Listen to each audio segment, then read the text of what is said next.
Mahindra Group of India. The Mahindra Group, M&M Group, एक company जिसकी tagline है sports utility vehicle, एक वो कंपनी जो अपनी ऑफ रोडिंग एसयूवीज की वजह से जानी जाती है, एक वो कंपनी जिसका ओनर ट्विटर या एक्स पे बेहद एक्टिव रहता है, एक वो कंपनी जो किसी दौर में क्राइसिस में थी बट आज वो सारे नंबर्स को, सारे चार्ट्स को बीट करके आगे निकल रही है। शुरू में इसका नाम महिंद्रा एंड महिंद्रा नहीं था, शुरू में इसका नाम महिंद्रा एंड मोहम्मद था। जिन तीन लोगों ने मिलकर इस कंपनी को फॉर्म किया था उनका नाम था जगदीश चंद्र महिंद्रा, कैलाश महिंद्रा एंड गुलाम मोहम्मद, इसलिए इसका नाम था महिंद्रा एंड मोहम्मद। 1947 में पार्टीशन हो जाता है और गुलाम मोहम्मद जी पाकिस्तान चले जाते हैं और इसका रीनेम हो जाता है 1948 में महिंद्रा एंड महिंद्रा। यहाँ से एक जायंट का जन्म होता है। महिंद्रा एंड महिंद्रा शुरू से एसयूवीज या एलसीवीज नहीं बनाती थी। जब ये कंपनी फॉर्म हुई थी तो ये एक स्टील ट्रेडिंग कंपनी थी। स्टील ट्रेडिंग कंपनी मतलब एक जगह से स्टील उठाना है और दूसरी जगह देना है। इसकी वजह से इनके काफी अच्छे इंटरनेशनल लिंक्स भी बन गए थे और इनके काफी कनेक्शन भी बन गए थे। स्पेशली मिस्टर कैलाश चंद्र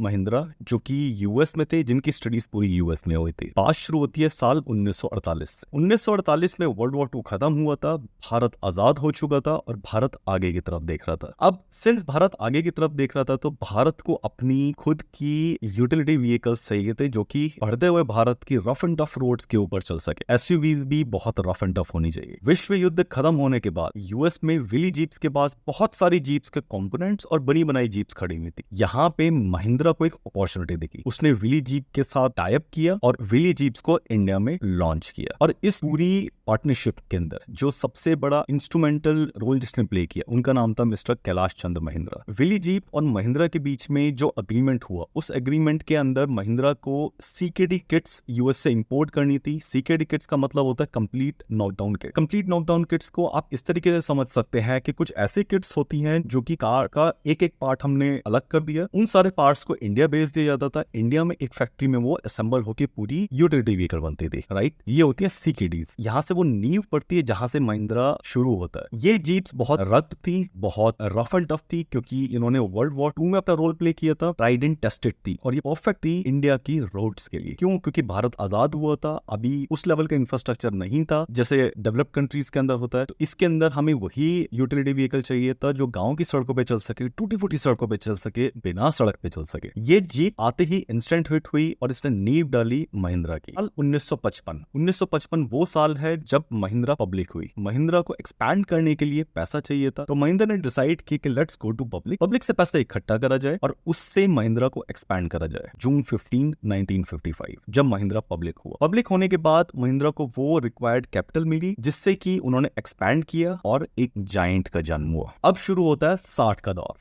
60 के दौर में भारत अपनी बढ़ती आबादी के लिए केक खाने के लिए जद्दोजहद कर रहा था। उस टाइम ग्रीन रेवोल्यूशन शुरू होने वाला था लेकिन इंडिया के पास अपने कोई ट्रैक्टर्स नहीं थे। अगेन महिंद्रा एंड महिंद्रा ने बहुत बड़ा रोल प्ले किया। एक अमेरिकन कंपनी थी इंटरनेशनल हार्वेस्टर एक्सपर्ट थे एग्रीकल्चर मशीनरीज के अंदर। महिंद्रा एंड महिंद्रा ने टाई अप किया इंटरनेशनल हार्वेस्टर के साथ, उनके साथ टीओटी साइन करा। व्हेन आई से TOT it means transfer of technology and knowledge know how. उनके साथ अग्रीमेंट साइन हुए और महिंद्रा ने भारत में पहला ट्रैक्टर नाम था B275। ये 35 हॉर्स पावर का 3 सिलेंडर इंजन वाला ट्रैक्टर था। ये आते ही एकदम इंस्टेंट हिट हो गया। क्यों? क्योंकि बहुत रगड़ था, बहुत एफिशिएंट था और इसकी मेंटेनेंस भी बहुत कम थी। यहाँ पे महिंद्रा ने 2 काम बहुत अच्छे किए और बहुत जल्दी किए। सबसे पहले महिंद्रा ने अपना sales and dealer network expand किया ताकि ये ट्रैक्टर भारत के किसी भी कोने में कोई भी किसान आसानी से खरीद सके, नंबर 1। नंबर 2, डीलर्स का ट्रेनिंग प्रोग्राम इनिशिएट करा गया ताकि जिन लोगों ने ट्रैक्टर्स को खरीदा है उनकी मेंटेनेंस के लिए उनको कोई दिक्कत ना हो, इजी हो वो। इन 2 चीजों की वजह से ये ट्रैक्टर्स इतने फेमस हो गए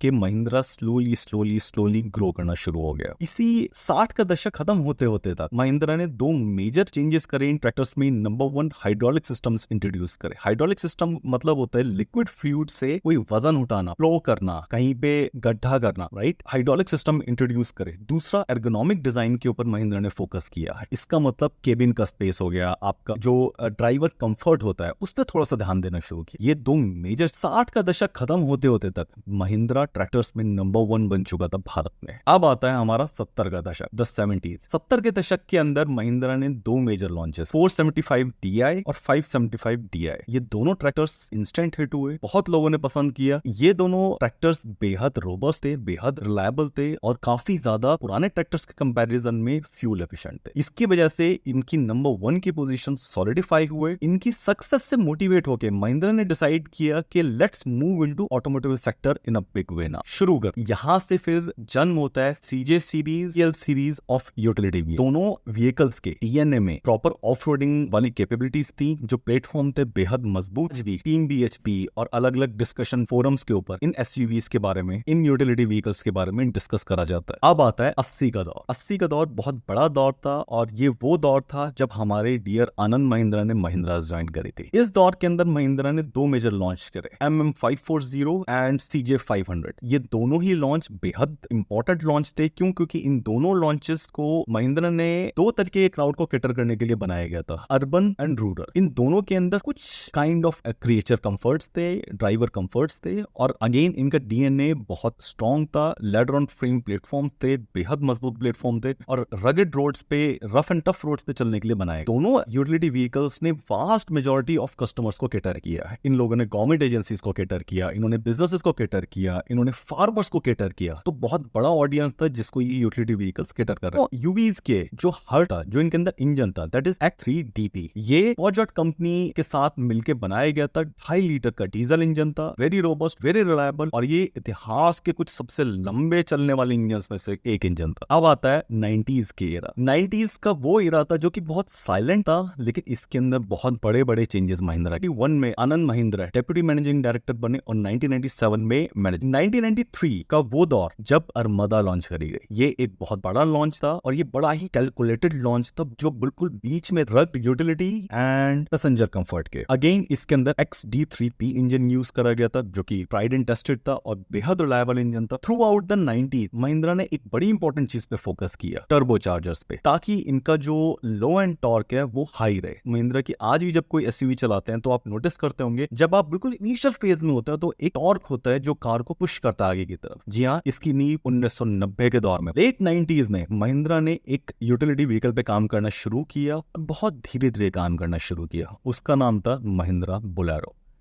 एक स्टार का जन्म हो चुका था। साल 2000 आते आते शुरू में महिंद्रा ने लॉन्च की महिंद्रा बोलेरो। महिंद्रा बोलेरो आते ही इंस्टेंट हिट नहीं हुई थी, ये स्लो बर्न थी, धीरे धीरे धीरे धीरे। बट जो भी महिंद्रा बोलेरो एक बार लेता था वो उसका फैन बन जाता था। इसकी फैन फॉलोइंग इतनी ज्यादा है कि आज तक 2024 तक महिंद्रा बोलेरो के अंदर कोई मेजर चेंजेस नहीं करे गए। हमने कोई मेजर चेंजेस महिंद्रा बोलेरो में नहीं देखे। अगेन ये पर्सनल और कमर्शियल की यूज के लिए बनाई गई थी और आज भी पर्सनल और कमर्शियल दोनों तरीके के लोग इसको इस्तेमाल। अब आता है 2000 का एरा, 2000। ये वो एरा था जब एक जाइंट करवट ले रहा था और कुछ प्लानिंग चल रही थी महिंद्रा के अंदर कुछ बड़ा करने की। महिंद्रा ने सोचा कि यूटिलिटी व्हीकल्स तो हमने बहुत बनाए हैं, क्यों ना एक स्पोर्ट्स यूटिलिटी व्हीकल बनाए गए। सामने चैलेंज में खड़ा था टोयोटा अपनी क्वालिस लेके, टाटा अपनी सफारी और सुमो लेकर। चुनौती बहुत बड़ी थी बट जज्बा भी बहुत हो। एक बहुत बड़े प्रोजेक्ट पे महिंद्रा ने काम शुरू किया बेहद शांत तरीके से। इस प्रोजेक्ट का नाम था स्कॉर्पियो। एक कहानी है विजन की, ग्रिट की, रिस्क टेकिंग कैपेबिलिटी की, इंजीनियरिंग एक्सेलेंस। महिंद्रा ने अपना मैक्सिमम फंड साइड में रखा जो कि था 600 करोड़ रुपए। महिंद्रा ने नासिक के अंदर एक जमीन ली बहुत बड़ी, एक प्लांट सेटअप करने का प्लान किया जिसके अंदर 50,000 SUV एक साल में बनाई जा सकती। इतना कुछ दाव पे लगा था कि ये, अगर मैं पवन गोयनका जी के वर्ड्स में बोलूं तो ये पूरी महिंद्रा एंड महिंद्रा को स्टार बना सकता था या फिर इतिहास बना सकता था। ये इतना बड़ा रिस्क था जो कि महिंद्रा ने। अब सिंस ये रिस्क इतना बड़ा था तो यस, सबसे बेहतरीन लोगों को इसमें इंक्लूड करा था। महिंद्रा के अंदर एक्सपर्ट्स को, अच्छे एक्सपर्ट्स को हैंड पिक करा गया। ये डिसाइड करा गया कि पुरानी यूटिलिटी व्हीकल्स का कोई भी कंपोनेंट हम इसके अंदर शेयर नहीं करेंगे। प्लेटफॉर्म तक नया डिजाइन करा गया। अब सिंस SUV नहीं है तो उसका डिजाइन भी पाथ ब्रेकिंग होना चाहिए। होटल वाइटिंग नाम से एक UK की कंपनी को लुपिन करा गया जो इसके एक्सटर्नल डिजाइन पे काम करेगी। लियर नाम से एक कंपनी को लुपिन करा गया जो कि कार्स के इंटीरियर्स डिजाइन करती है इसके इंटीरियर्स के लिए। जितने भी वेंडर्स थे उनको शॉर्टलिस्ट करा गया, उनको डेवलपमेंट के अंदर इंक्लूड करा गया, ताकि जब ये एसयूवी बन के आए तो it should be flawless. Mahindra की पूरी एसयूवी लाइनअप में स्कॉर्पियो पहली ऐसी एसयूवी थी जहां पे प्रोडक्ट की डेवलपमेंट के अंदर वेंडर्स को इंक्लूड करा गया था। This is first in the history. Scorpio इतनी बड़ी हिट हुई, लॉन्च होते ही इतनी बड़ी हिट हुई कि इसने महिंद्रा का फॉर्च्यून चेंज कर दिया। पवन गोयनका, अगेन मिस्टर पवन गोयनका के वर्ड्स में अगर बोलूं तो स्कॉर्पियो ने महिंद्रा को वो मोरल बूस्ट दिया जिसके बाद महिंद्रा एंड महिंद्रा के अंदर ये फीलिंग आ गई थी दे कैन डू एनीथिंग। इसके बाद, इस लॉन्च के बाद, इस सक्सेस के बाद महिंद्रा ने कभी पीछे मुड़ के नहीं देखा। इसके बाद 2011 में XUV 500 लॉन्च हुई जो कि बहुत बड़ी हिट थी। 2015 में TUV 300 लॉन्च हुई जिसको आज हम बोलेरो न्यू के नाम से जानते हैं। 2016 में KUV 100 लॉन्च हुई। 2018 में मराजो लॉन्च हुई। 2018 में एल्टुरस लॉन्च हुई। 2020 में हम सब की फेवरेट महिंद्रा थार लॉन्च हुई। 2021 में XUV 700 लॉन्च हुई। 2022 में स्कॉर्पियो एन लॉन्च हुई। हर कंपनी को सक्सीड करने के लिए दो चीज़ें चाहिए होती हैं। नंबर 1 एक लेजेंडरी हिस्ट्री, नंबर 2 एक ग्रिट टू सक्सीड। ये ग्रिट होती है, ये वो डिफ्लेक्शन होता है जिसको चेंज करके नॉर्मल कंपनीज जाइंट में या फिर मार्बल्स में कन्वर्ट होती है। यस, महिंद्रा उनमें से एक है। आई होप ये स्टोरी आपको पसंद आई होगी। Take care, bye bye.